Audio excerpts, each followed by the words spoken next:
Okay, well, good morning, everybody. Welcome to the fall meeting of the Stony Brook University Council.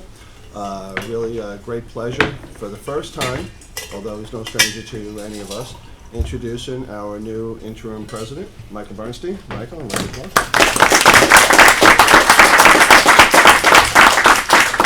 You'll be hearing from Michael in a few minutes. Also want to recognize our brand new council member, Matt Cuomo. Matt, welcome. And we have Ed Quinn, who's our new UUP rep. And Francesca Polo, our new graduate student representative. And we have somebody new from the Alumni Association, the new president of the Alumni Association, Rob DeBrouwer. Rob? So a lot of new faces. Why don't we stand up and do the pledge, and then we'll go around the room and introduce everybody else. Shahir, why don't you start us? Right, salute pledge. I pledge allegiance to the flag of the United States of America and to the republic for which it stands, one nation, under God, indivisible, with liberty and justice for all. All right, thank you. Go around the table first so I could recognize a quorum. Alexander Carlutzis. Matthew Cuomo. Francesca Polo. Shahir Khan. Robert DeBrouwer. Nancy Toms. Christopher Hahn. Frank Trotta. All right, well, thank you. I'll recognize a quorum, so when we can do business. And Carol, why don't we start with you and go around our room and end with Judy. Carol Ondoro, Executive Assistant to the President. Rachel Kavanaugh, Executive Assistant to the Chief Deputy to the President. Good morning, Marissa Trachtenberg, Associate Director for Policy, Compliance, and Presidential Initiatives. Ed Quinn, Chapter President for UUP and Stony Brook West and Southampton campus. James Pasalo, medical student. Charlotte Robbins, Vice Provost for Undergraduate Education. Good morning, Dean Tufts, Vice President for Facilities and Services. And welcome, Dean. Dean's a new member of the Stony Brook team. Welcome aboard, Dean. Thank you. Dan Sullivan, Executive Director of the Faculty Student Association. Sean Hilbrun, Director of Athletics. Melissa Wu, Senior Vice President for IT and Enterprise Chief Information Officer. Fred Skanger, Executive Director of the Long Island State Veterans Home. Carol Gomes, Interim Chief Executive Officer and Chief Operating Officer at Stony Brook University Hospital. And thank you, Carol, doing a great job as the interim CEO. Happy to have you over there. Thank you. Susan Blum, I'm Chief Counsel for Stony Brook. Deborah Lowenklein, Interim Vice President Advancement. Matt Whalen, Vice President for University Enrollment Strategy. Nicholas Scavetta, Vice President, Marketing and Communications, Chief Marketing and Communications Officer. Rich Reeder, Vice President for Research. Kathy Byington, Senior Vice President for Finance and Administration. Judy Griman, Chief Deputy to the President and Senior Vice President for Government and Community Relations. Thank you, Judy. Next. Nancy? Yes. Oh, I already did. Oh, you did? Yes. I did. Yes. Oh, yeah, I'm sorry. I missed that. I'm sorry. Yeah. I was happy to have Nancy Tomes with us as well. So, welcome, everybody. Linda Orman should be joining us shortly. We got a lot of interesting things going on.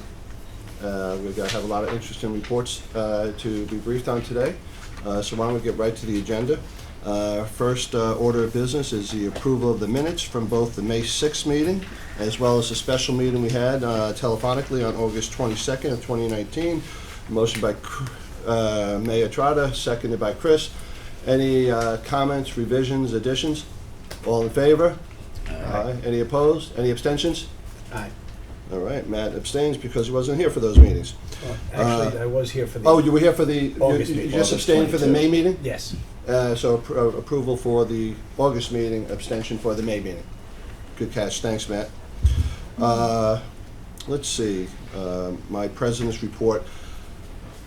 The most important role that the Stony Brook University Council plays is we play a very significant role in finding and recommending a new president for the university. We do a lot of other things, especially for our newer members. We vote on the student code of conduct. We do the vehicle and traffic laws on campus. We name buildings, and then certain other things, major program changes. We get to chime in and vote on as well. But our most significant responsibility is helping recommending to the SUNY Board of Trustees a president, a new president. And since we last met officially in May, at the end of May, I think it was Memorial Day, right after commencement, Sam announced he was leaving, heading over to Michigan State, and the process sort of began. Not a whole lot of things happened over the summer, and there was reasons for that, because SUNY regulations pretty much dictate the process, the composition of the search committee, and it all takes a while to sort of, properly, work its way out. And process matters, and so we follow the process. And so while someone was saying, "Oh, well, what's taking so long?" Well, there's a process, and we follow the process. And so the SUNY regs call for 4 representatives from the council, and me being one of them. By law, I'm the chair. But the chair of the council, I become the chair of the search committee. And Linda, great timing, Linda Arman, Father Alex, and Chris Hahn all agreed to be members of the search committee, and we represented the council. Then we were allowed, then there were all other types of appointments.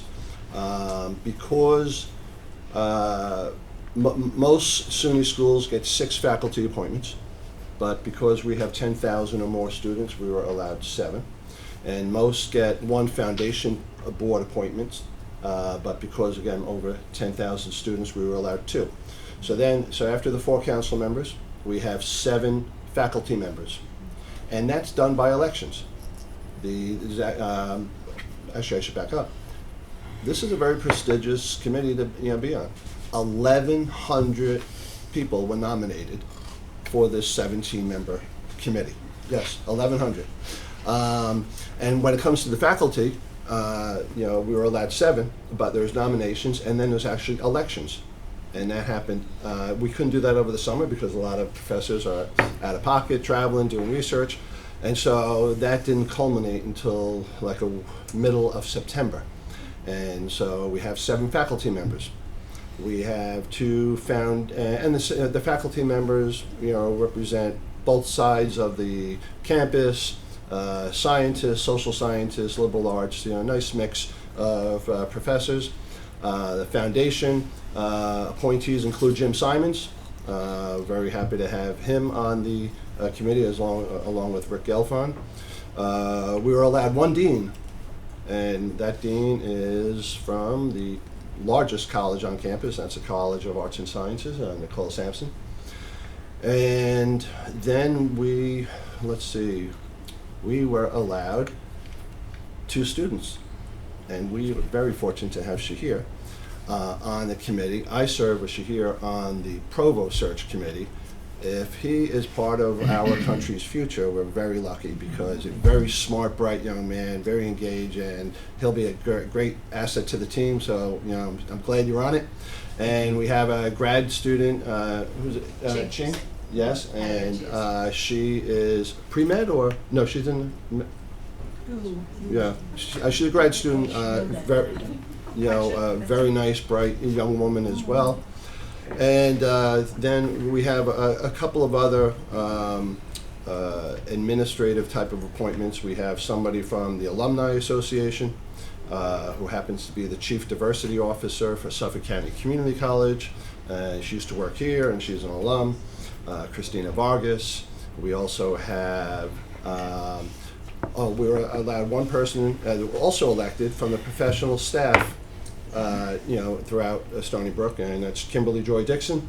And she is, I think that rounds out the team. Oh, and then the SUNY Chancellor had a liaison. The SUNY Chancellor, Christina Johnson, came and charged our committee. We met about 10 days ago for our first meeting, and she charged our committee, and she was allowed a chancellor's representative. And the chancellor felt like we had such a good team in place. She did not need to appoint somebody from her team in Albany, and she used her appointment to appoint another leader from the Health Science Center, Health Science Campus, and that is Chandra. Latha Chandra. And just exchanged emails with her, last week, so look forward to meeting her. And she is the new member of the team. So technically, we really have a really good, diverse team, represents all aspects of the college, and excited about the process. The way the process works, so we're the committee. We hired a search firm that was done through a procurement, and we selected Isaacson Miller and this guy Michael Baer, who is the main person in charge, our liaison with that firm. He and his colleagues will guide us through, because there's a lot of legwork to do, and they do a lot of it initially. So the way the process works is, we had our first meeting, the chancellor charged us. We're now doing a scope of the position, of what we're looking for in a new president. That'll be circulated to the committee for major comments and or omissions, not to be wordsmith. And hope to have that done by the end of this week. And then it'll be broadcast to the world. The search firm will pretty much gather and collect resumes and do some initial vetting over the months of October and November. We'll meet again in early December. The way it works, we'll get 100 different CVs. We'll meet, we'll determine who are the people we definitely want to interview, who are the people we definitely not are interested in, and then there'll be a big pile of maybe. And the search firm will help us sort of vet some of them and see which one should jump into the pool of people that we interview. After we do a couple of days of interviews, probably in New York City, very confidential process, we'll try to narrow it down to 5 finalists, and we'll invite those 5 finalists. Hopefully we'll find our president out of those 5 finalists. The way that process works is there are typically 2 ways to do a search in the SUNY world. One is a closed search, confidential. Nobody ever knows the candidate's name, other than the search committee. And then there's one that's more representational. It's called the representational search. And the representational search is a process where the finalists get invited back to the campus, and the whole world knows, and everybody knows, Sally Jones is on campus or Joe Smith is on campus that day, and they are a finalist. A lot of times that hurts the pool, because a lot of people don't want their name out there. They don't want their current institution aware that they may be thinking about leaving. So under Sam's watch, the Stony Brook developed a hybrid system.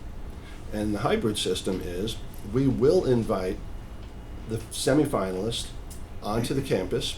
Probably, we're looking now early February, late January, early February, if everything goes well. And we'll have them meet select leaders, a lot of people perhaps in this room, maybe a couple of additional students, but we make each one of them sign a confidentiality agreement, just like every member of the search committee meets. And I'll invite members of the council who aren't on the search committee to perhaps also meet, the semifinalists. Because what happens after that is, this council, we will make the recommendation. So the search committee makes the recommendation to the council. And the council then makes the recommendation to the SUNY Board of Trustees, who have the ultimate, yay or nay vote on our candidate. And so it's up in the air yet whether the chancellor wants us to give her our 2 best, our 3 best, or our single best. And that process will, resolve itself, before we have to make that decision. And then the SUNY Board of Trustees get a chance to interview the candidate or candidates, and then they actually vote on it. And so if everything went smooth, the SUNY Board of Trustees could be voting on the candidate in March or April. So it's a process. We need to respect the process. It's some might think it's too lengthy, too bureaucratic, but you know what? It is what it is. We'll comply with it, and it works for all the other universities. It'll work for Stony Brook. A couple of changes differently 10 years ago from when SAN was founded. But we're off and running. I thank those who are serving on it, and for those who are not, as I said, we're going to keep you in the loop. We'll keep you in the loop along the way. And again, if everything went really well, our February meeting, Matt, we meet 4 times a year. We always meet February, May, October, and December. So perhaps our February meeting will keep the date flexible. We usually meet the first week of February. Maybe we'll meet in the middle or towards the end of February if that's a date where we could actually do our business and make our recommendations. So excited about the potential. We're in some competition in terms of competition for Stony Brook. There are a lot of different searches. In fact, SUNY is going through. They're looking for about 8 different top officials in the SUNY world, including other presidents. But in terms of national competition, Rutgers University is looking for a president. Nebraska is looking for a president. Oregon, I believe, is looking for one. And University of Maryland, very similar system. So there is some competition, but we think a lot of people who would be maybe interested in Stony Brook might be interested in some of those institutions. We'll all be doing things about the same time. We feel like we have a great story to tell, and we're going to attract some terrific candidates. And that's pretty much it. That's the process. And the Mets are looking for new. And they're looking for a new manager. Exactly. Very good. And probably after next weekend, the Jets will be. Right. I'm a Jets fan, so I can say that. So, does any council members have any questions on the process? Good. So we'll keep you informed. As I said, excited about it. It's going to be a lot of work. Not so much work right now, but December and January are going to be very, very busy for us. So some time. So that's it. So other than that, I don't have any further things to share or report on, and so I'm going to hand it over to our interim president, Dr. Michael Bernstein. Michael. Thank you, Kevin. Good morning, everybody, and let me welcome as well, along with Kevin, all our new members to the council and new colleagues in the room. Just want to say I had the privilege on Friday of seeing Kevin interview Nikki Haley before the big annual luncheon of the Long Island Association. Haley is the former ambassador to the UN. He's really good at that, right? So I was telling Kevin I expect to see him on 60 Minutes in the next couple of weeks, a new member of the 60 Minutes team. I'll summarize my report for you. You have a written report from me in your packets. I will preface this summary just by saying that it is with enormous excitement and gratitude that I assumed these new responsibilities on behalf of the university some weeks ago. I'm very grateful to all of you for the support you've shown me. I am surrounded by a spectacular team who work their hearts out for our university and keep me from falling into various ditches on various sides of the road. So I'm very, very thankful to them. Let me start by some summary comments about leadership change. You're probably aware that we paused the search for a new provost of the university, and we will rely on our gifted colleague Minghua Zhang, who serves as interim provost. We also will not be launching a search at present for the next senior vice president for advancement. We are ably led in that area right now by the interim vice president, Deborah Lowenklein. We have decided that it will be best to await for the naming of the next permanent president for these two searches to be launched and effectively concluded. Also, with respect to leadership, I think many of you know Melissa Wu is leaving the university. She's going to join some obscure state university in the Midwest, Michigan State University, as their new chief information officer, and we will identify an interim leader for that position, and we'll most likely start a search a bit later in the academic year. We wish Melissa all the best. As a Spartan, good luck there. Welcome. We have named some new leadership in various units. Worth noting here, Annette Wysocki is our new Dean of Nursing. She comes to us from UMass Amherst. We're very excited to have her on board. Stacy Gropak just started new duties as the Dean of Health Technology and Management. She joins us from Long Island University. We're delighted to have her. Eric Wertheimer joined us as the new Dean of the Graduate School and Vice Provost for Graduate and Professional Education a couple of months ago. Eric is a professor of English and American Studies. And just a few days ago, I announced that Matt Whalen would assume new duties as the Vice President for University Enrollment Strategies and Relationship Management. And we're grateful to have Matt in that role. So those are leadership changes. Congrats, Matt. Yes. Well deserved. Well done.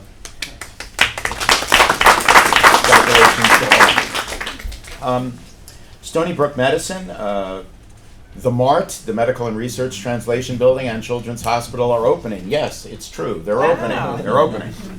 Did I say that the MART and Children's Hospital are opening? Okay. And we'll be Not taking it back next either. month. Not taking it back.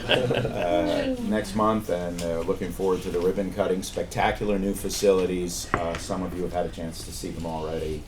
And both will be signature moments for us and Stony Brook Medicine in terms of our research mission and, of course, as the site for children's health care on the island. Eastern Long Island Hospital joined the Stony Brook Medicine Network as of July 1, so along with Southampton Hospital now, our network is expanding. ELI, Eastern Long Island, adds about 90 beds to our system and brings a great quality of care to the North Fork and to Shelter Island, and we're delighted to have them on board. Stay tuned for more developments with respect to Stony Brook Medicine.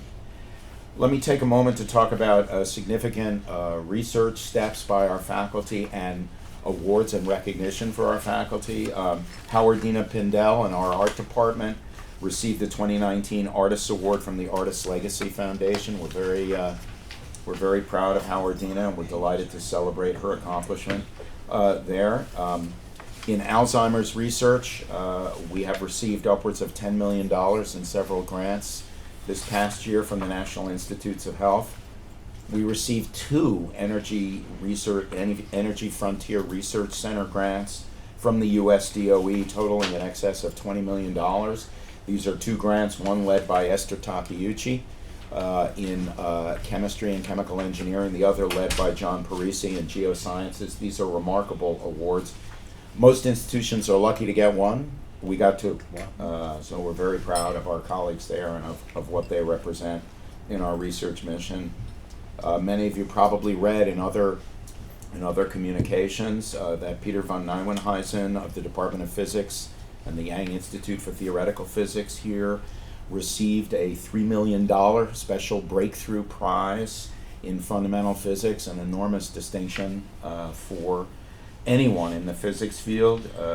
Zhuzhong Chen and Reuven Essig, Zhuzhong is in math, Reuven is in physics, were named 2019 Simons Investigators. Again, remarkable distinctions for our faculty. And finally, I mentioned this in other settings to various colleagues and friends. Heather Lynch in Ecology and Evolution received one of the Blavatnik Foundation Awards this year. 3 awards are given each year in life sciences, chemistry, and physics and quantitative sciences. Heather received an award in the life sciences for her work on climate change and penguins down at the South Pole. I had the privilege of attending the Blavatnik Awards ceremony in New York representing our university. And when they named the 50 finalists before introducing the 3 laureates, just to see Heather out there with the likes of colleagues from, Harvard, Yale, Princeton, Berkeley, Texas, Michigan, Caltech, MIT. I mean, the company we keep is pretty extraordinary, and Heather personified that day and in her work. Speaking of faculty, recently we invested 2 colleagues in endowed chairs. Hal Skopicki is the Gargano Chair in Cardiology now. Bassem Alam was appointed to the Marinetics Chair in Marine and Atmospheric Sciences. So we're very proud of both of them. So I want to conclude my report today by talking about rankings. There's sort of an extensive discussion in my written comments for you. Let me preface my remarks by saying when we go up in rankings, I celebrate that outcome, and when we go down, I criticize the methodology of the ranking unit. So that's what I'm going to do this morning. We went up in a couple of rankings, we went down in one. So why don't I start with where we went down. In U.S. News and World Report, we dropped about 11 spots from 80 to 91. We're not happy about that. We dropped basically because of a change in the algorithm that's used to generate these rankings. U.S. News is constantly evolving its algorithms, pretty extensive equation that involves variables speaking to all sorts of aspects of our operations. In this case, the biggest hit for us was that U.S. News started to calculate cost of living to adjust faculty welfare in the algorithm. So not surprisingly, institutions in the New York metro area went down about 10 points. We went down 11. The average drop on Long Island was 20 points. Oh, wow. And that has to do with cost of living drivers. And yes, the fact that our salaries are not, accelerating fast enough to compensate for that real deterioration. All of my joshing aside, rankings, we don't manage to rankings, but rankings have diagnostic value. And like many things that have diagnostic value, pain is unpleasant, but it has diagnostic value. So these things give us a sense of, where we have to pay attention, where we need to be vigilant, where we might want to address, changes in the way we do things. So in U.S. News, we took a ding, something to be vigilant about and thoughtful about as we move forward this year and beyond. 2 other rankings, we went up. In the Wall Street Journal Times Higher Education ranking, we went up about 30 spots, and basically we went up because of improvements in our student outcomes. We're going to hear more about that from our student outcome guru right over there, Charlie Robbins. Remarkable improvements in our graduation rates, our retention rates, in student success rates. And in the case of the Wall Street Journal Times Higher Ed ranking methodology, the algorithm gives a lot of weight to student success. So where we've improved in that area, it's going to leverage our rankings considerably. And then finally, MarketWatch singled us out this year as, I believe, one of the top 10 nationwide for leveraging meaningful, statistically significant socioeconomic mobility for our undergraduate students. So when our undergrads come in the door, what's happening to them as they go out the door? We are one of the top 10 institutions in the country where we generate statistically significant changes in their socioeconomic status by dint of their finishing their degrees here and moving into the workforce or into whatever career path in which they're engaged. So again, with respect to student success, student outcomes, student welfare, I think we have a lot about which to be reasonably proud and to celebrate at our university. We need to work on other matters, obviously, but overall, I think our institution is a beacon for what is best in American higher education today, and we should always be cognizant of that. And that, sir, concludes my report. Great, terrific, Michael. Thank you very much. Any questions for Michael? No? Thank you very much. I don't know, Carol, was it just mine or was it everybody's? I don't know, but the student will bring in the rest. Okay, so Michael's report, the odd pages were missing. Oh, we did that intentionally. We Well, just see if people were paying attention. you have an Just, option. and nobody on the council said anything about it. Well, you have an No, option. mine's Even okay. pages are missing. The Yeah, I have the yeah. even pages missing. Okay, Chris, I I got thought the maybe option. it was. Did you? So that the Thank copies you, are being Carol. made, and we'll fix them. And then just two other things I forgot to mention too. For our search committee, there's somebody that has to do all the work for the committee, in addition to the search firm. And Judy Griman and Rachel are going to be this SBU team that is doing all of the legwork for the committee. So I really want to thank Judy and Rachel for And also, the Chancellor gets one additional appointment. They always put another SUNY president on the search committee, and we're very fortunate to have Binghamton University, Howard Stenger, be our SUNY presidential member. And so he's a terrific guy. I've known Harvey for like the last 8 years. Governor Cuomo appointed me co-chair of the Regional Economic Development Council, and Harvey has been the co-chair of the Southern Tier REDC for the last 8 years, and so we got to know each other up there. He's a really terrific guy, and he'll be another great member of the committee. So that's it for both the chair and the presidential report. Next on the item is an executive session. We're going to do that at the end of the meeting. We got a brief update on some things, but rather than asking everybody to leave and then come back, we'll put that off to the end. We have some reports that we're going to hear from now. First up is Sean Heilbrunn, our Director of Athletics, on a new alcohol policy and implementation issue that some of you may have read about recently. Thank you, Kevin, and happy to see everybody today. And very briefly, I'll provide an overview, and if there are any questions, I'm certainly happy to answer those.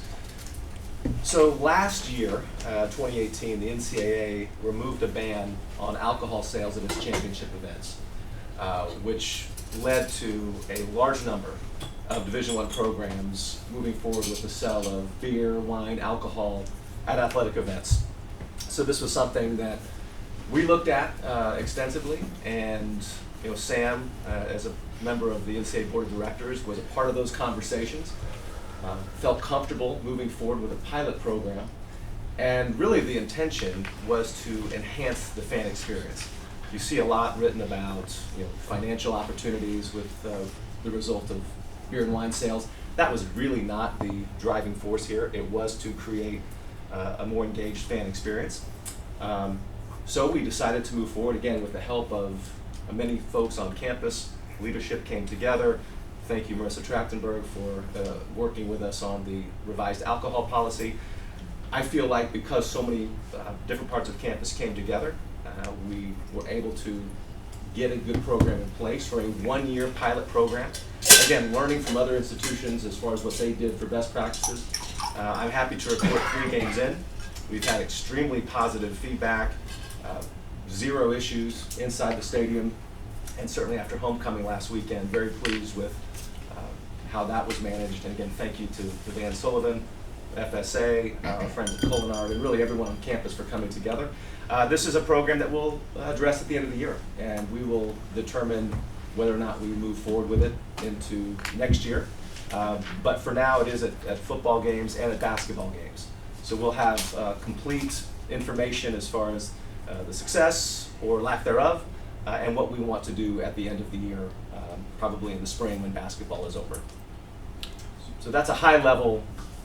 Thanks, Sean. Any questions? Did I mishear you in the beginning? I thought you said when in 18, when the NCAA lifted the ban, it was for championship games? Championship events. So the NCAA. What is a championship event? Is that would it be the Final Four, baseball, College World Series, all NCAA sponsored championships, which is. So now we're taking it to a different level and doing just regular games? Well, once that happened, then a lot, and some schools were already selling on their campuses, but now every school had the option of determining whether or not to sell at regular season games on their campuses. There were a number that were already doing it, certainly a significant number last year, and then this year it's in the hundreds of schools who are doing it and really learning from one another as far as what best practices are. and they're sold at any of the concession stands that, where you can get hot dogs or There peanuts or are two soda? concession stands currently. I should also add that beer, wine, or alcohol at all is not permitted in the student section. We have ramped up security to ensure that is adhered to. And so we do have 2 points of sale but technically, yes, it's at the concession stands. Is there mandatory proofing? I know even when I go to Met games now, it's always very flattering when they ask for my ID, but they say they have to do that. Do we do something It's similar? a double ID, and Van Sullivan, who is here really from the FSA standpoint to make sure that these new guidelines are administered. Everyone gets ID'd, everyone gets a wristband, and even if you have a wristband, you get ID'd again when you go. So the lines at the homecoming game were a little bit longer due to the IDing, but everyone does get ID'd, everyone gets a wristband, and each time you purchase, you'll get ID'd again, even if you have the wristband. Got it. So then what's the point of the wristband? That's a good question. It literally is a good question. What was the question, Linda? Well, then what's the point of the wristband? Right. Like, I'm all for the the IDing, but like, it just becomes a waste of money and time, and it's an annoyance to people, right? Because if somebody's like, well, you gave me this stupid wristband, and now you're IDing me every time. If you're doing this for the fan experience, then we should have a And Linda, it's a great fan point, experience. and I think it's something, again, that we will, as we look at the entire policy at the end of the year, that will be something that's reviewed. One of the reasons that the wristband was put in place, which was really requested from our student affairs team, was that it's fairly easy to see somebody, you're holding a cup and you have a wristband, they know you. So if you're holding a cup and you don't have a wristband. Oh, from the security perspective. Yes. Gotcha. All Following the right. students. So that makes sense. That makes sense. But was this like discussed or debated at all at any of the Senate Council or student? Did the students have input? To me, it sounded like sort of a controversial type of decision. I wasn't aware hundreds of other universities are already doing it, but the whole concern, especially on Long Island, of underage drinking, mothers against drunk driving, and the horror stories that we're always reading about. How was the thing just sort of? How did the policy change bubble up, and Sure. Was there any approval required by anybody? Well, it started again probably over a year ago with Sam. I will say this, and you read a lot about these things, whether it's anecdotal or actual studies show that binge drinking goes down when alcohol sales are put into place at games, because you see, whether it's students or regular fans tailgating.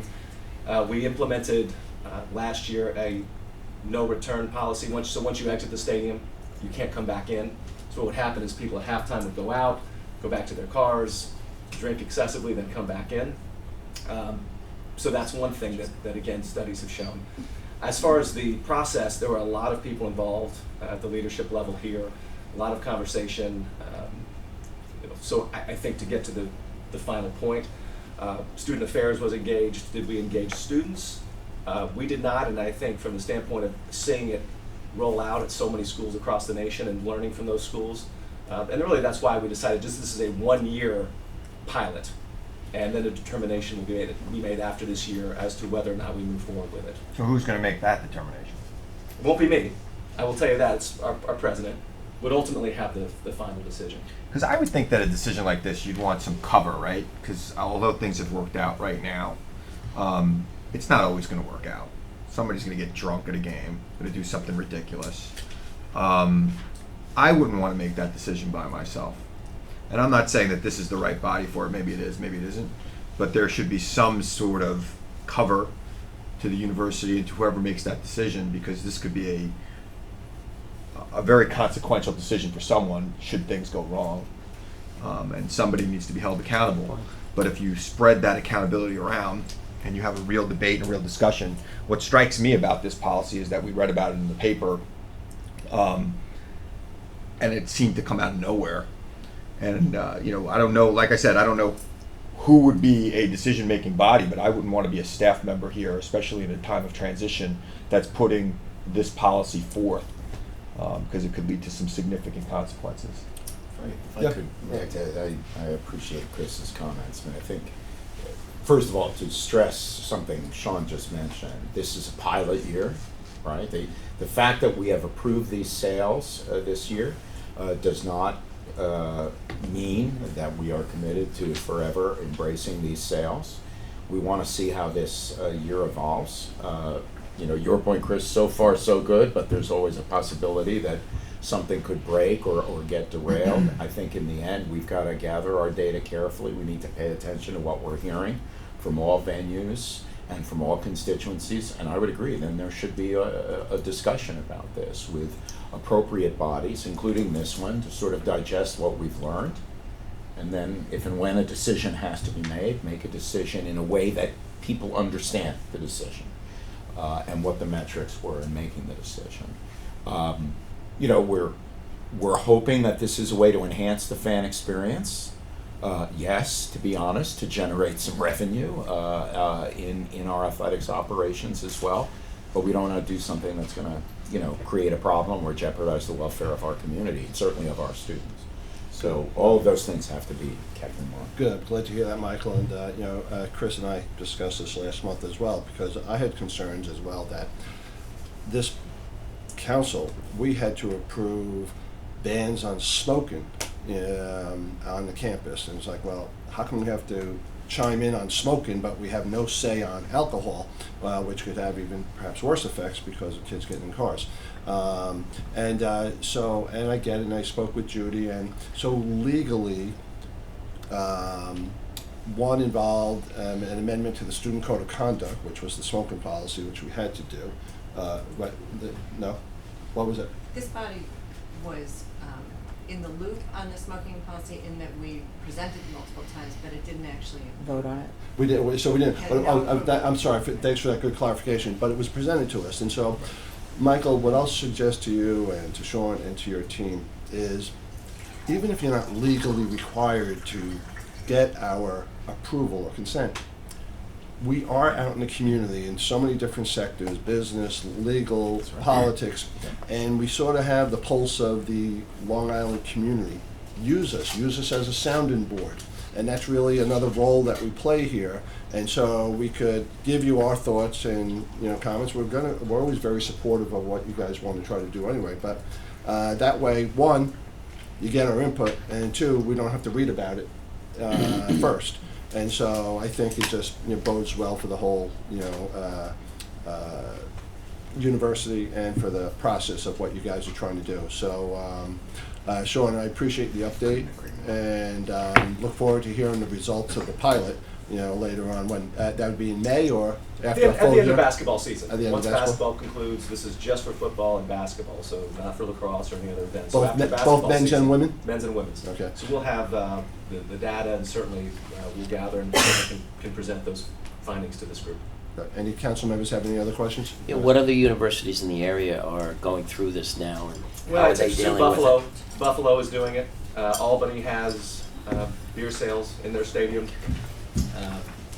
Binghamton at this point does not.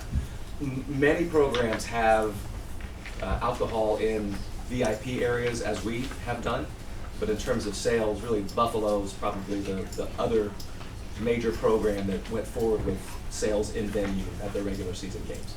Outside of SUNY, is there someone else in the New York area here that is In the doing New it? York area, I don't know offhand. Again, we look Okay, at I'm just- the larger schools, Maryland, Rutgers, you go on down the list. There are more that are doing it than that are not. Gotcha. Thank you. Shahir, any comments from the students? Is this, they excited about it, or since probably 75% of them are under 21, Yeah, so as of right now, because of the, diversity in age population within the undergraduate student government, undergraduate population in general, I wouldn't even use that argument because, the student population varies so much, and because we also have the graduate population, I think both really should be looked at, and these constituencies should be brought into a conversation. Good. Yeah. Right. But we don't know the general perception right now, but definitely can be looked into. Got it. So a student who's 21 can buy a beer, they just can't drink it in the student section. Yeah, they can't Is be with that their the, friends. the That's rule? right. Okay. All right. There's That's no good drinking in the clarification. student section, Chris. It's got nothing to do Period. with age. Yeah, it's just, I gotcha. Good. Thanks. Any other questions for Sean? All right, Sean, good luck, and Thank you. great, sorry for the loss Saturday. I thought they were gonna pull it out over Yeah. JMU, but we optimistic about the men's basketball upcoming season? We're very optimistic. Our new coach, Gino Ford, has been with us for the last 3 years as an associate head coach, has been a head coach before. Very excited about our team. I think we've got a real shot to get back to the tournament this year. It'll be a fun year. All right, well done, thank you. Thank you. If I could interrupt for a second, Kevin, just before you move on, I realized when I was talking about rankings, I wanted to mention something, since Sean mentioned Buffalo, that obscure institution way up north. That Wall Street Journal Times Higher Ed ranking we talked about, we are ranked as the #1 public in the state. So we can tell our colleagues at Buffalo, nice to know you, bye-bye. Yes. The #1 private, by the way, is another obscure institution near the Arctic Circle called Cornell. But we're very proud of that #1 public Very good. ranking. So. Great to hear. All right, thanks again, Sean. Thank you. Next up, we have a facilities update from Kathleen Byington and her new colleague, Dean Tufts.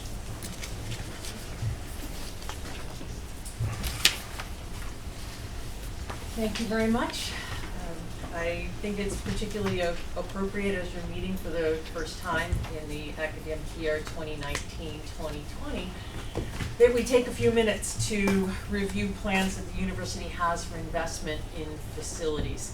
Just as a point of reference across our various facilities, we have 202 buildings and about 12.1 million gross square feet of space on this university. We are a very large and diverse institution. There are important facilities projects that are currently underway and many more for which we are seeking funding that I'll give you a brief update on today. Before we get started, one more time, I want to introduce you to Dean Tufts. Dean joins us after a successful career overseeing facilities, construction, and operations in the Navy. And underneath him will be our design and construction organization, environmental health and safety, as well as facilities operations and maintenance departments. Very happy to have him on board, and you will be hearing from him in the future on these issues. We're going to take a look at 5 years ahead at some of the major projects that we're currently working on. We'll take a look at our annual critical maintenance funding and how we're using that on the campus. Brief look at sustainable energy and conservation efforts, as well as some other facilities related topics that will be important as we move into the future.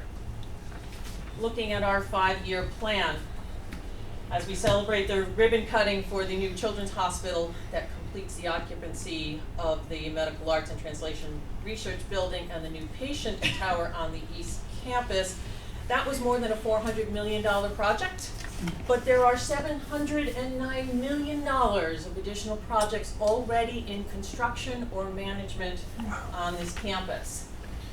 The indoor practice facility and the Stony Brook Union building are scheduled to open during this academic year, and those will provide additional facilities for support of our students. We are in construction or planning on 2 traditionally funded residence hall buildings. The so-called Building K of the West Apartment complex is under construction today, and the final building that can go in the Tabler quad dormitory style housing for undergraduates are currently in planning. Those buildings will open, one for the next academic year and one for the academic year beyond that. We are also in planning for the first public-private partnership funded residential facility for this campus, which will be the next major expansion of residences for both the undergraduate and graduate populations on this campus. That's a project that we should probably come back around to having a longer conversation about at some point in the future. Once those new dorms are built, approximately how many dorms, space will we have on campus? We're just over 10,000 now. West K is 173, Tabler's 300, that's almost 500, and there's just over 13, so we'll add 1,800 to that. We'll be up around 13,000. Wow. Is that beds the, on is campus. is for that those- also the most in the SUNY system? In Yes. terms of dorm that- space? Yes. We are the largest houser of students in the system. So in addition to that, we have a number of academic buildings where we are in planning for major renovations. The chemistry building and the Javits Lecture Hall facility will significantly improve the campus environment, both for research in the chemistry building and particularly our undergraduate educational experience as we make major renovations to the Javits Lecture Hall building. And then beyond that, we are starting planning this year for the new engineering building, the next addition to our engineering quad. Many of these projects are not fully funded yet, and they will only be able to move ahead beyond the planning phase if funding can be secured. Out beyond the $700 million worth of projects that we're already working on planning for, there are lined up a number of other critical needs for this campus, totaling more than $400 million. These include a new building for the School of Marine and Atmospheric Studies and a new dental school building. Both of those buildings would be replacements for the temporary buildings on the South Campus. Those buildings have at this point been in service for almost twice what had been expected to be their useful life. And we do need to be actively planning for replacement of those buildings. Others, like the Fine Arts and Scholar Center Rehabilitation in Harriman Hall, are buildings on this campus where we know that we have significant infrastructure issues that need to be addressed. They've been in queue for a long time, and we would very much like to be able to get to doing mostly HVAC work in those facilities to improve them for the future. Just so so we have $700 million of projects currently under construction, and here's sort of now another wish list of $400 million Correct. in additional projects? That's right. But no funding Oh, beyond that, associated. there's no funding, and we are not currently in active planning on any of these buildings. We know they're out there as needs. Got it. Taking a look at how we access funding for the facilities projects that we do on this campus, we access funding from a wide variety of sources. Many of these are state supported, but they come to us through different mechanisms and with different restrictions and requirements. So legislative ads, buildings like those that we've put up in the R&D park often come to us in this way. Certainly there is legislative funding behind that engineering building that we are hoping to get into planning this year. Philanthropy is going to play an increasingly important role in how we fund our buildings into the future. Engineering will be a good example of that. Critical maintenance funding from the state, as well as critical maintenance funding that comes to us through the System Construction Fund, provides support not only for ongoing projects every year, roofs, windows, exteriors of buildings, HVAC system upgrades, but we are also using it for a number of the critical projects that we're doing, including chemistry and Javits, so being funded through that mechanism. DASNY borrowing is the basis on which we have historically done our residence hall facilities, and that is how the West K apartments and the Tabler buildings are funded. We are diversifying that portfolio as we start to look at using public-private partnerships for residency buildings. And then we internally fund a number of facilities-related projects every year. Hey, Kathy, again, sorry to interrupt. Yeah, absolutely. When it comes to DASNY and borrowing, is Stony Brook ever the borrower, or does SUNY do the borrowing for us? SUNY does the borrowing for us.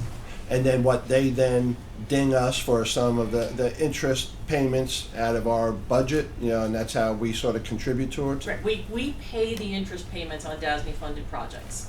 So the DASNY-funded projects get paid out of the residents' income. The NYPA-funded energy projects, we pay the interest on those loans through the energy savings in our budgets. Got it, thank you. looking at our annual critical maintenance allocations. 2012 was the last time that a full review of our buildings was done, and at that point, for the academic buildings alone on this campus, not including the residence hall buildings, not including auxiliary buildings or parking facilities, we had a $1 billion deferred maintenance burden. That was in 2012. At the $75 to $77 million a year critical maintenance allocation that we were getting from the legislature at that time, we were keeping up. We weren't making any headway against that deferred maintenance burden, but we were at least keeping up. In the years since then, what has been allocated for critical maintenance as the budget has been challenged at the state level has been considerably below what's needed in order to make progress against our deferred maintenance burden. Starting in 2017, a portion of what has historically been allocated to the campuses for deferred maintenance was allocated to the System Construction Fund. And there's now a new mechanism by which we submit projects for funding against that. So in 2019, we got $20 million of funding from the system that added to the $23 million that we got from the legislature to put towards critical maintenance projects. Funded in that $20 million is the planning for the chemistry project, the planning for the Javits project, and a renovation project in Nassau Hall, which is on South Campus, which is an enabling project for chemistry. What that sets us up for is the chemistry project, the Javits project, in total $150 million worth of renovation work that needs to get done on this campus is expected to get funded out of this funding source going forward. So even if you're funding those over 4, 5, as much as 6 years, it is going to take almost all of the funding that we get for critical maintenance to get those 2 major projects done, leaving us very little in funding over the next few years to do what we do every year of $7 to $10 million worth of roof work and upgrade of HVAC systems in other buildings on campus. So this is going to be a significant concern for the campus as we try and balance between these big projects for buildings that we need to do significant renovations are and ongoing repairs and maintenance. One of the areas where Stony Brook has focused over the last few years is in reduction of our energy consumption by creatively leveraging funding through NYPA for projects that pay for themselves over time in reduced energy use. Stony Brook represents the largest single entity in terms of energy use in the state of New York. We represent 18% of SUNY's total energy use and a full 8% of the energy used by all New York state-owned buildings. So we recognize that we play a very important role in decreasing utilization of energy in the state of New York. Stony Brook leads SUNY's 4 university centers and Upstate Medical, another large user of energy in the system, in energy performance improvement. We have reduced our energy consumption on a energy used per square foot of space metric by 16% since the benchmark year, which was 2010, 2011. And with projects that we already have in planning or construction, including some parts of that chemistry rehab project we were just talking about, we are on target to make the 20% energy reduction goal by the end of the 2020 year. So worked very hard, been creative about partnering with NYPA for funding of those projects, but we know that there is far more that we need to do in this sphere, especially in accessing sustainable energy resources and reducing our reliance on natural gas. So taking a look at some of the other... Catherine, let me interrupt you again. Yeah. Newsday a couple of weeks ago had a story which to me was more critical of Stony Brook, clean energy goals and achievements. What was inaccurate about that story that you'd like to sort of correct for us here? Yeah. That story focused on what we've done for decreasing our energy utilization, which we just took a look at, which is actually a very good news story for us. What was critical in that story is that we do not today have an aggressive clean energy program in place. We have been constrained by the contract that we have with Calpine, who runs our cogeneration plant. When we put that cogeneration plant in place and we signed the contract with Calpine to run that plant, sustainable energy sources were not on the horizon as a reliable or economically viable alternative. And so that contract actually constrained us to not being able to use those technologies on this campus. So we have not put in place an aggressive clean energy strategy, aggressively putting solar panels up, for example, on this campus because we've been constrained. That contract is under negotiation right now. I hope that before this academic year is over, we will be able to announce to you that that has been renegotiated.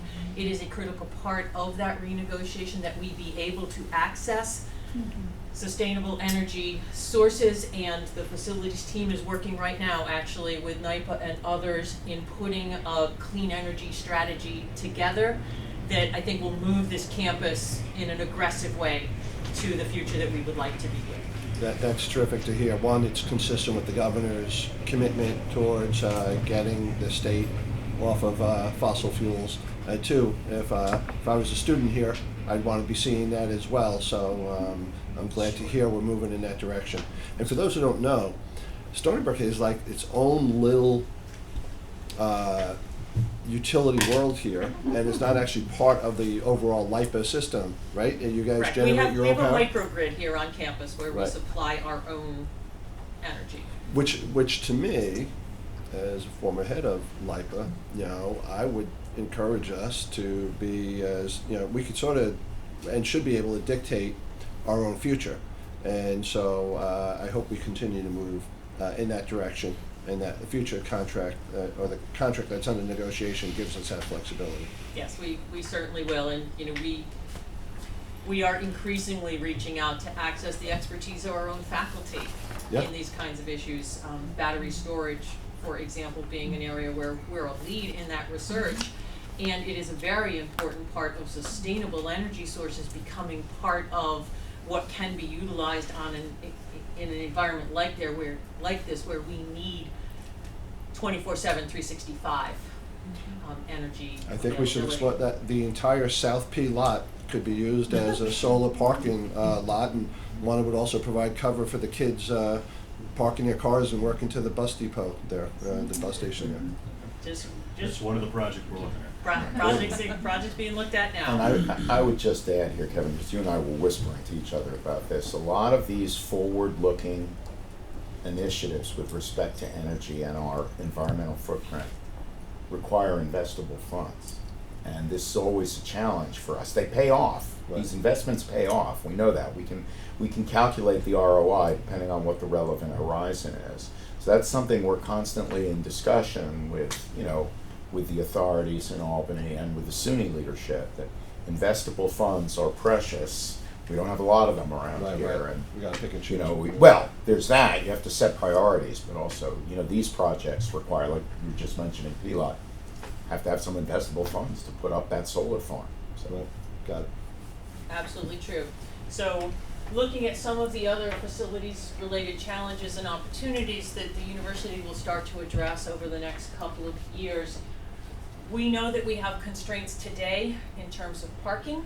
We know that we need to look at how we increasingly use other transit options to decrease the pressure of parking on our campus. It also helps with our sustainability goals.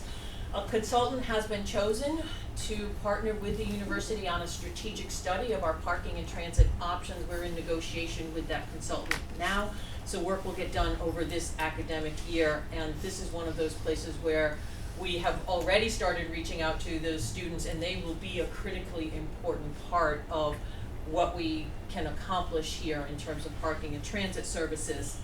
Our research and development park, we have one building up today that we are ready to do the fit out on. We have another building in planning, but there are other opportunities on that campus for research and economic development projects that we'd like to look at as we go forward.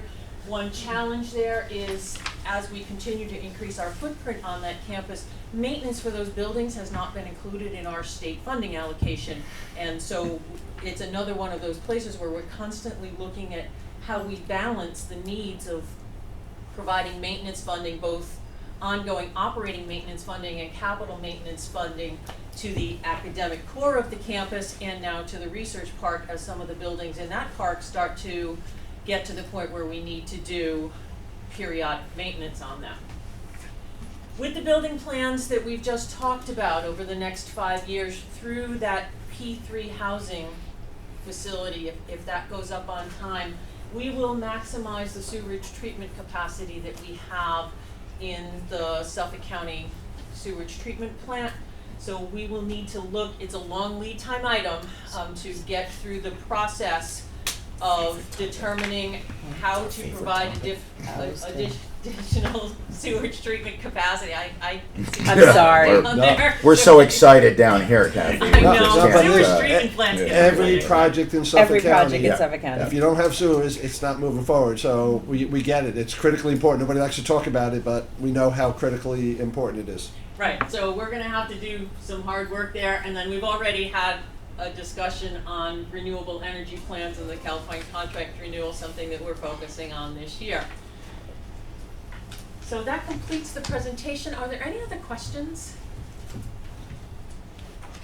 I interjected enough during your presentation, but Is there fundraising opportunities for the ongoing maintenance? I mean, I know it's not exciting, but it needs to get done, and I think, I say this all the time, and I know it's stating the obvious, but when you have lousy old buildings with opposing beautiful new buildings, it's just not appealing for students and faculty to have to work in. And is there any opportunity to create a ongoing maintenance capital project? In my experience, that's a hard sell. I know. I think, Linda, part of the challenge is, and Deborah can correct me, but in fundraising, nobody gives you money because you need it.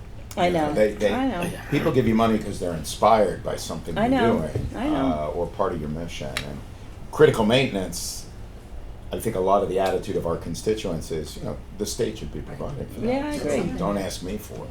I agree. That idea about the state, I already pay taxes, we fight all the time. Some critical maintenance on the big scale, like fixing roofs and HVAC systems, that's a hard sell. Right. I think we But a refurbishment, pitch it as a a little bit more refurbishment. success with individual labs, like Right. this is the research that can be Yeah. done, this is the equipment, really small scale, but the SOMAS Dean's Council just paid for the sort of refurbishment of an undergraduate teaching lab, that sort of thing. Right. Certainly Maybe not. that sort of Right. like, people are really invested in someone's research and they need a new piece of equipment and they already have existing donors, so that's Could something. we rename some of these buildings? Like, That's the way to do it. some of them have some of them don't have names. Some of them have had the same funder name on it for, a couple decades now.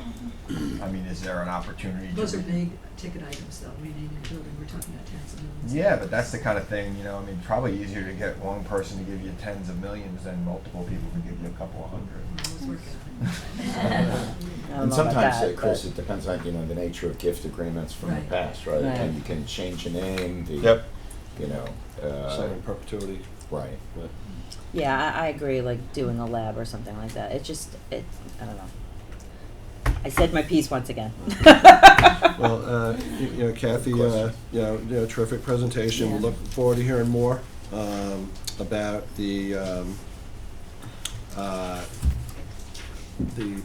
public-private partnership and Yeah. the Stony Brook Village. Maybe at the next meeting or 2 meetings from now, we'll get an update on that. Do that.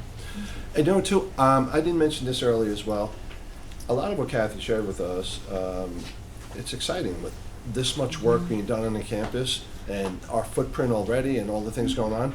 And that's going to be I think, appealing as we, seek a new president for the university. In addition, somebody was complaining, there's an interim provost and there's an interim this or that. Dexter left. A new president is maybe going to want to be able to put together the whole team. And so we view those interim positions as sort of an opportunity, because if the president that we're seeking says, "Oh, you just hired a new provost. Oh, you just hired a new event," they're like, "I'm not really going to have much of a chance to, put my own team there." So between those and all the exciting things that are happening on all three campuses, well, 4, Southampton as well, there's some exciting things I think will be appealing. And as great we job begin by the the search. staff for doing the juggling. I mean, you guys always do such a great job juggling all this stuff. Can I just chime Yeah, in yes. and say, there's widespread understanding among the faculty and the students that we have these issues. But since Kathy has gotten here, I think of the sense that someone is looking and planning in a much more strategic fashion and communicating with us. Good. It's been fabulous, and I just want to thank her. I mean, this kind of communication she's doing with all of us, so we know, okay, yes, we have these problems, but we do have a plan, and we understand what our difficulties are. And my promise is, someday I'm going to buy a lottery ticket, and there's going to be the Nancy Toms maintenance of I don't care what fund. We're holding you to that. And you don't We're have to holding put you to my that. name on it, the ladies' room toilets or whatever. But just, I want to thank, and I think now Dean is here. I mean, Kathy has done this as, on her own, but now we have Dean. Just thank you. Good. Very good. Great. And for our new members who don't understand, Nancy, in addition to being one of our distinguished professors in English, history, I'm sorry. And what's your role here in the council? I'm the president of the University Senate, so the complaint, the sign on my desk is complaint. So yes, I hear a lot. And the Senate is made up of elected reps from all the different departments. Faculty, professional staff, and students. And students. Yeah. Great. So happy to have you here. Nancy and I have served on several search committees before too. All right. So our last presentation today is an academic success update from Dr. Charles Robbins. He's our VP for undergraduate education and the Dean of the Undergraduate College. Charlie, thanks for coming today. Thank you for the opportunity. As President Bernstein said, we really have something to be proud of here in terms of our undergraduate students and really the success that they're having. So I'm going to really walk you through this rather quickly just to give you highlights and really give you something that you can talk about, a really feel-good story that I think is something that we should be talking a lot about. You see that Braden Hosh's name is on this presentation too, and I did that because we are really partners in a lot of this, because a lot of what we do is dependent on having good data.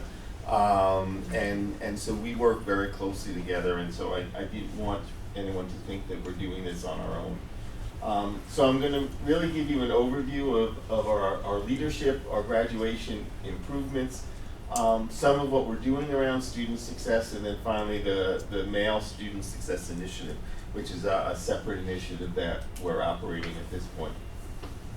So back in January 2014, President Stanley attended a conference at the White House with Barack Obama about completion rates at U.S. higher education institutions and announced to the world that we would have a 60% full-year graduation rate by the year 2020. We were about a 47% graduation rate at that point, and we found out about this by reading it in the newspaper. We know the feeling, Charlie. We felt that it was a challenge. The gauntlet was thrown down, and we knew it would be a stretch goal, but we really set our eyes on really achieving the target and moving forward. So the core of what we do around academic success is our academic success team. It's a broad-based group. It meets every single week. We meet every Wednesday morning at 7:30 in the morning for an hour and a half. And we really try to look at what can we do to move student success ahead, and continue to do that to this day. We're never satisfied with the gains that we've made. We want to take those gains, sustain them, and then build on them. We utilize something that many of you might be familiar with, which is the continuous quality improvement model that Arthur Deming started in the 1950s. It started in the auto industry, has been used in healthcare, has been used very broadly in terms of really making sustained change. And it's something that I was familiar with my background before I came to Stony Brook. So we've tried to really apply this. It's a constantly changing action plan, so that we're never sort of sitting still and wondering what we're going to do next. So we have had a remarkable increase, 17 percentage points increase in the 4-year graduation rate in the last 6 years. Wow. That actually puts us in the top 3% of U.S. institutions in the rate of improvement. That is something that we are incredibly, incredibly proud of. You can also see that the 6-year graduation rate has gone up also. But we've really targeted on the 4-year graduation rate as being the benchmark. And as you remember from a couple of slides ago, we had the commitment that we would reach the 60% by 2020. So we were able to pass that and achieve 64% in 2018. And that's something that we are incredibly proud of. But what does that mean? What does that mean to students? What does that mean to their lives? So in fact, we've had an additional... Charlie, can we go back to that slide for a second, Sarah? Just to contextualize it for everybody. I mean, the 40th percentile or even lower is a realm in which a lot of public institutions live, okay, nationwide. You're talking, a third of your students are succeeding out the door in 4 years. It's a world that many public institutions live in. What's been accomplished here is truly historic and amazing.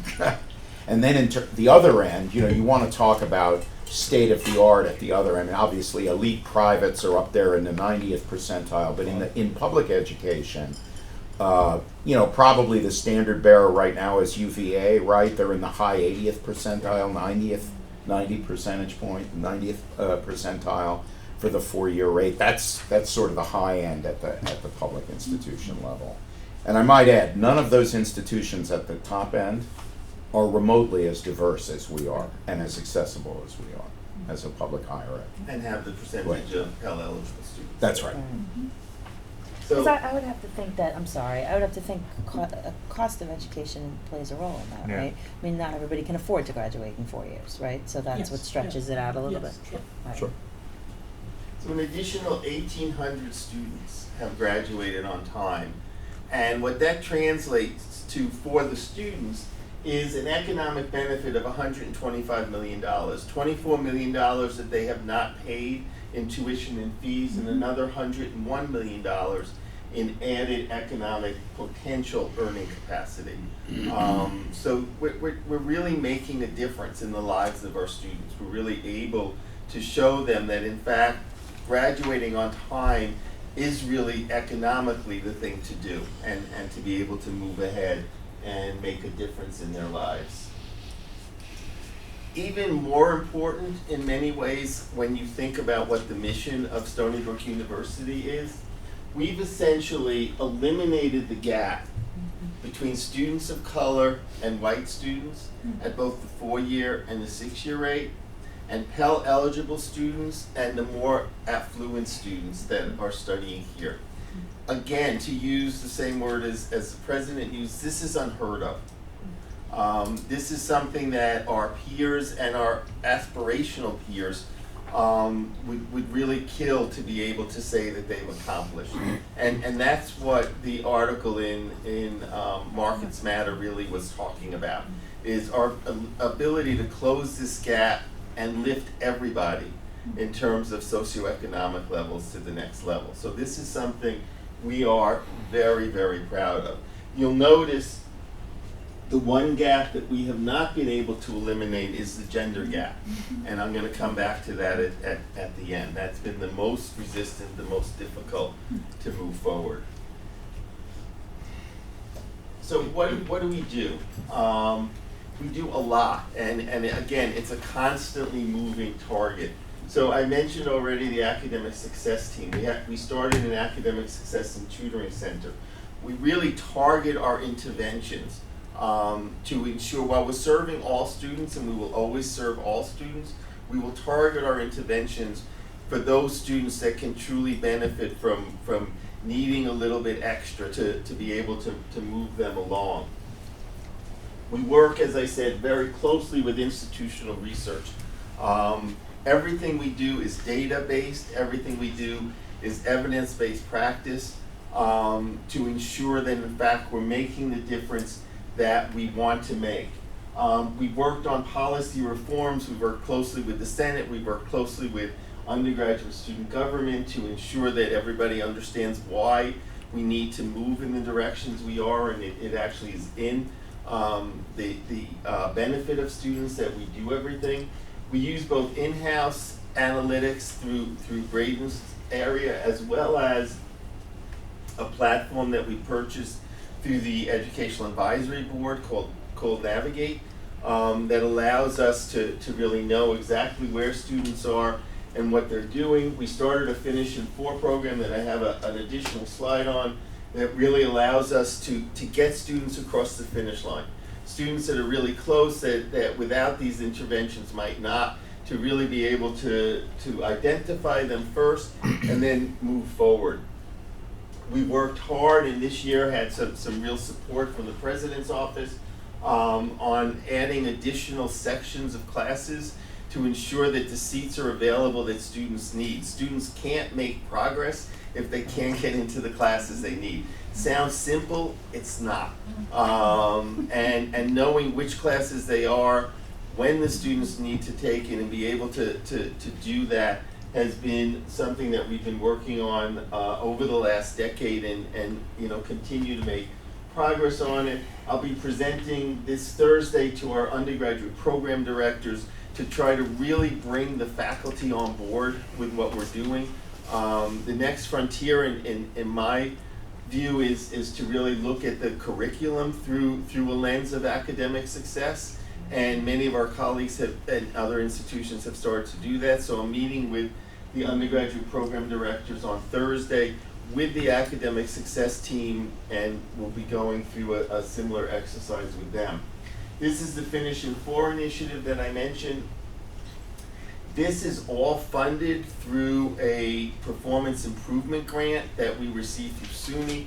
Matt was very involved with helping us to obtain that. Unfortunately, this runs out in May of 2020, so we're really scrambling to figure out exactly how we're going to sustain the gains that we've been getting through these positions. We've been able to do some focused advising. We've done these mini grants, and I think this is important to understand. So often students are faced with financial problems that keep them from either registering for class, keep them from being able to get to campus if they need to, whatever it may be. If they are on track to graduate, and we really look at that closely, the advising staff does, and there's something that's keeping them from getting across, we will fund them to do that. And again, it's a grant. We're not expecting them to repay it. It's based on the micro loan examples that we see around the globe of how to really help people move forward. And we've been really successful at that, and 98% of the students who have received grants have graduated on time. What's the average so size? We're really proud of that. What's the average size of a mini grant? Under $1,000. That's it. But it makes a huge difference. It's huge, It yeah. makes a huge Huge difference. difference. Brings a lot of Amazing. lives. I mean, sometimes, a small sum of money to us is an insurmountable sum of money. Oh, I to- think it's fantastic to because the students. yeah, and, if and that's we've all really it been takes. able to do it and make it work. We also have a student-facing app, Navigate. We have of all the schools in the country that are using it, we have the highest adoption rate, and part of what this allows us to do because like so many things, students don't really respond to emails anymore. That's so passe. But we can actually text students and give them reminders like, your registration appointment is coming up on Tuesday at noon. Make sure you register for your next semester classes. And really try to engage students in what's going on and make sure that they get the most up-to-date information. On campus, we have a hybrid advising unit model. So we have undergraduate colleges, which is our first-year academic program for all first-year students. We have a transfer and academic advising center. There's a separate advising center in the College of Engineering and Applied Sciences.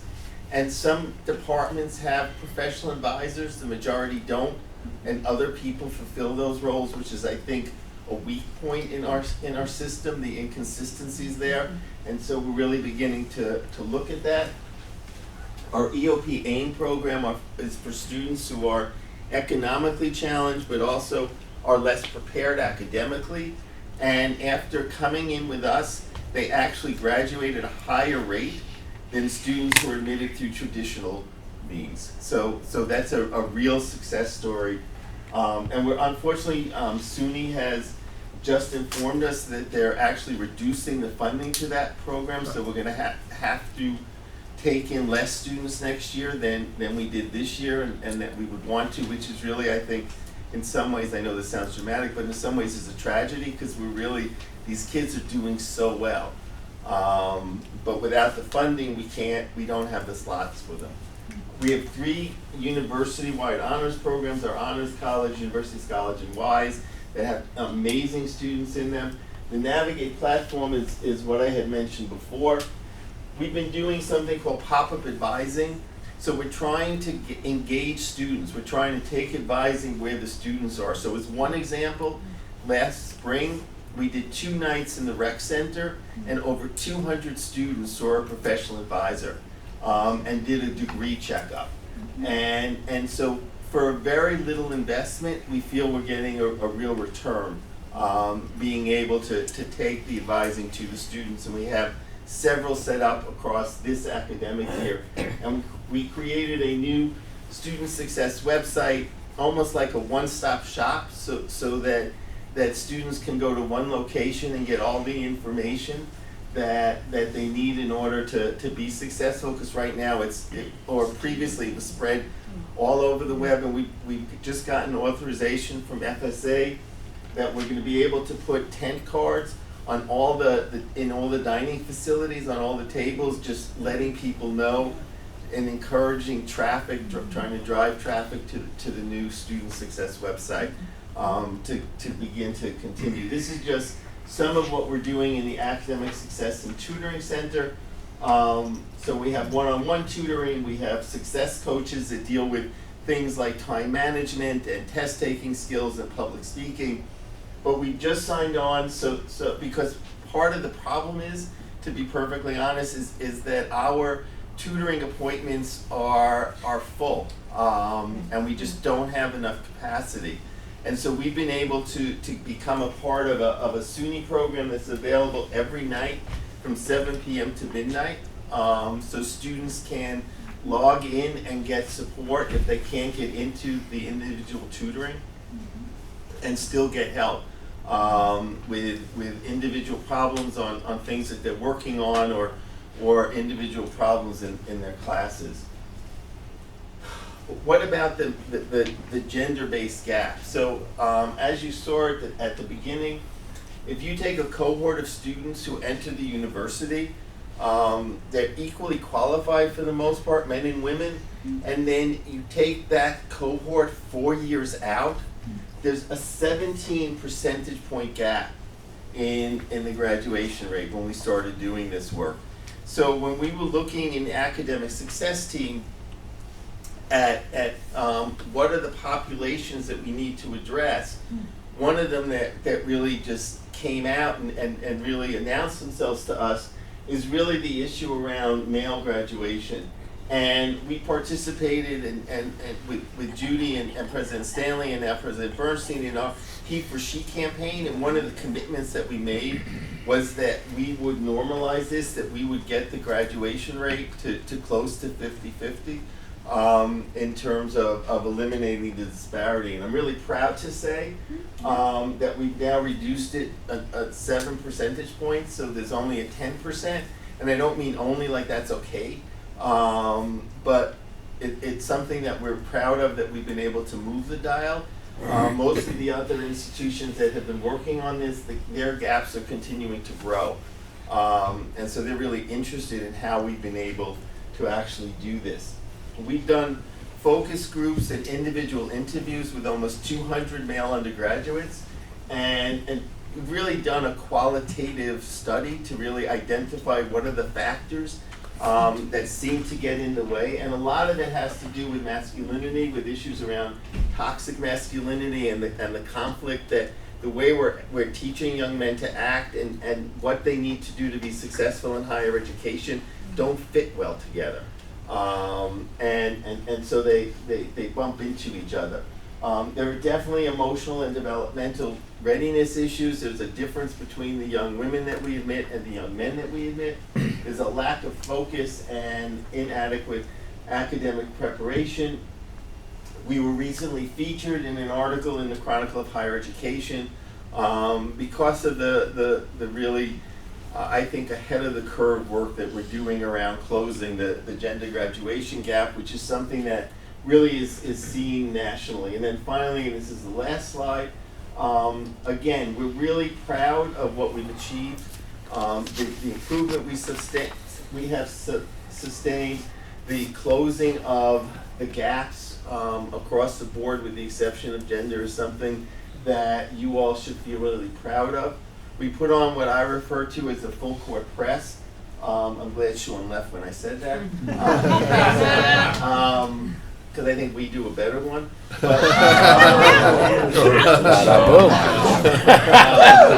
no tickets for Charlie.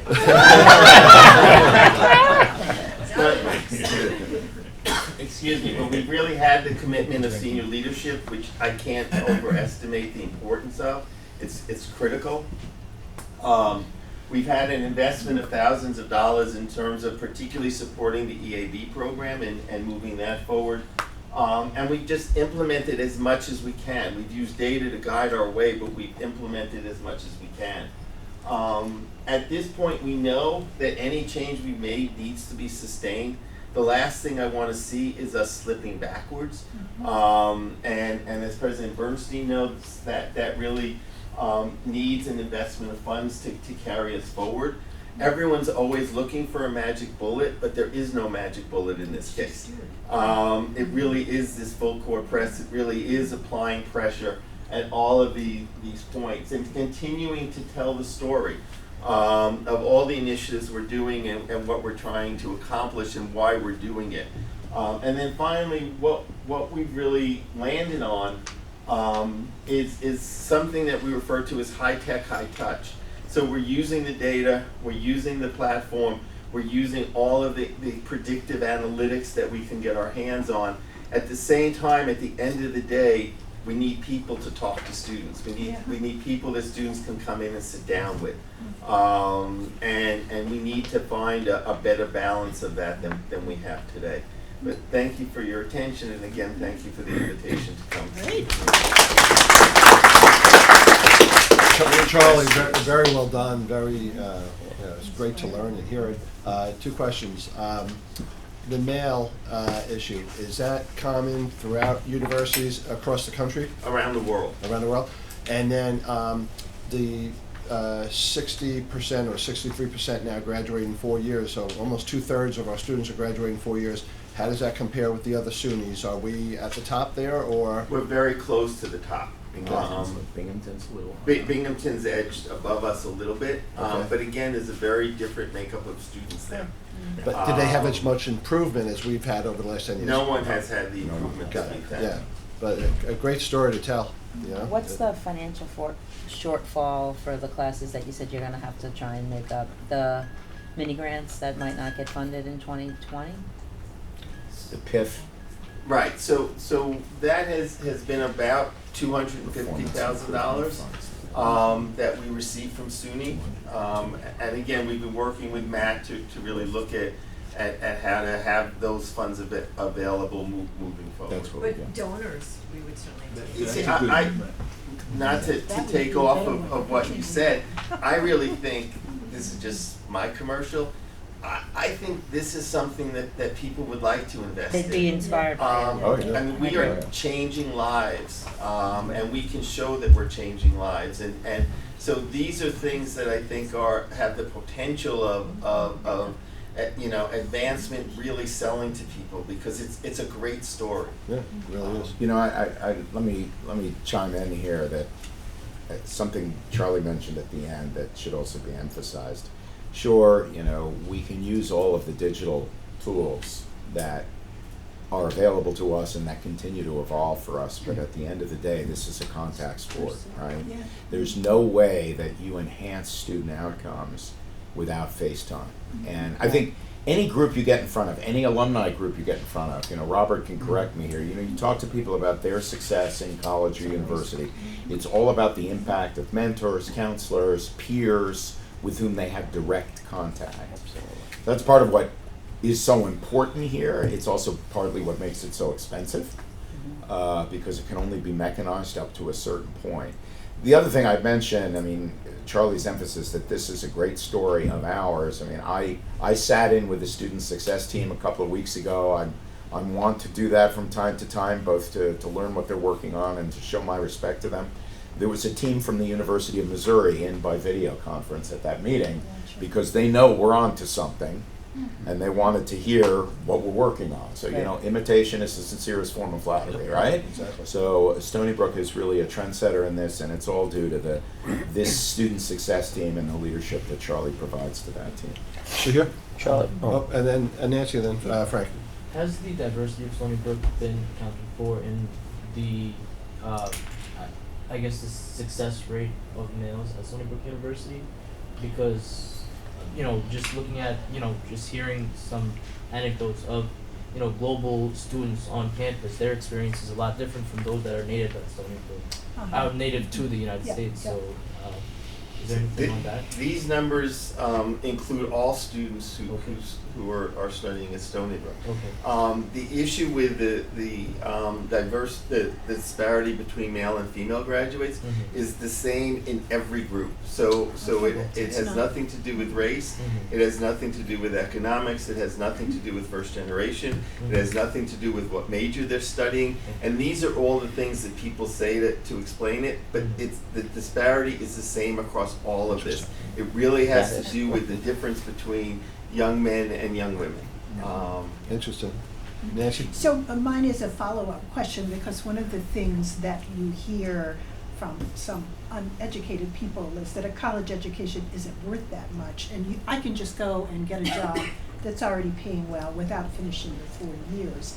And that might be more the case for a young man than a young woman. So, but is there any element of that in the 10% that absolutely. So okay. the truth is that for young women out of school with a 4-year degree, they earn significantly more than young women with just a high school degree. Yeah.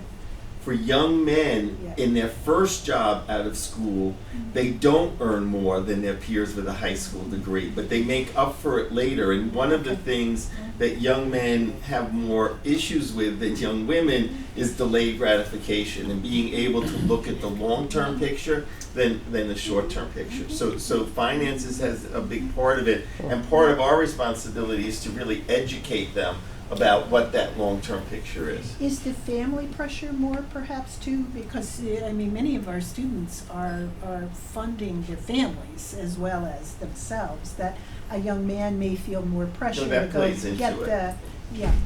Interesting. That's helpful to understand. Frank? Charlie, what was the biggest challenge that you had in this whole process? Because you've made great success, but what was the one thing that really I think turning the culture to begin to focus on success and create what I refer to as a culture of success.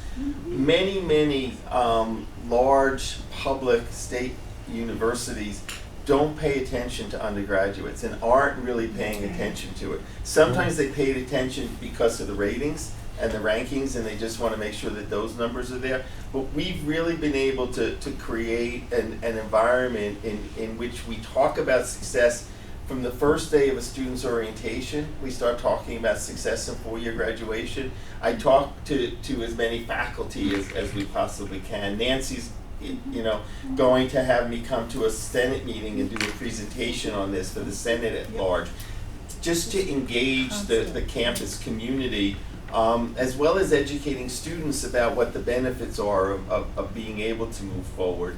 And really what we've been able to do is really change a culture, which in my line of work is the hardest thing to do.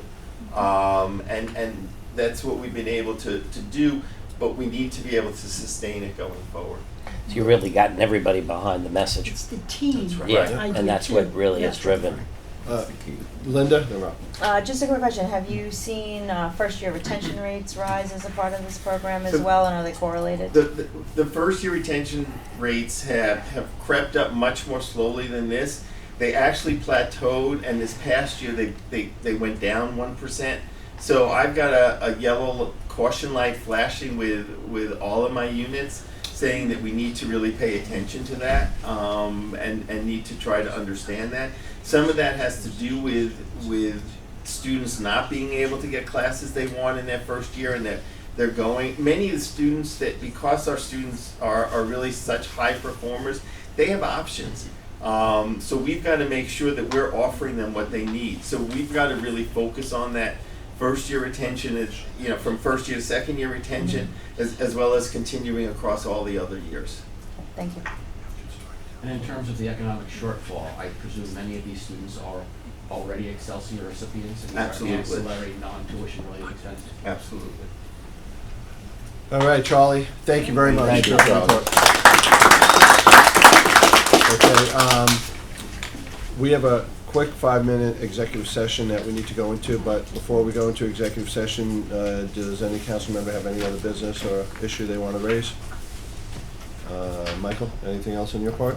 All right, so everybody who's not a council member could be excused. Should we make a motion to adjourn the council meeting into executive session? We'll have to adjourn the meeting after the executive session, but, Chris, we'll take that as a motion to go into executive session, second by Father Alex. All in favor? Aye. Aye, okay, we'll now go into executive session. When we come back out of executive session, there's no other business, so you don't have to stay around, we're just gonna adjourn. Thank you. Thank you.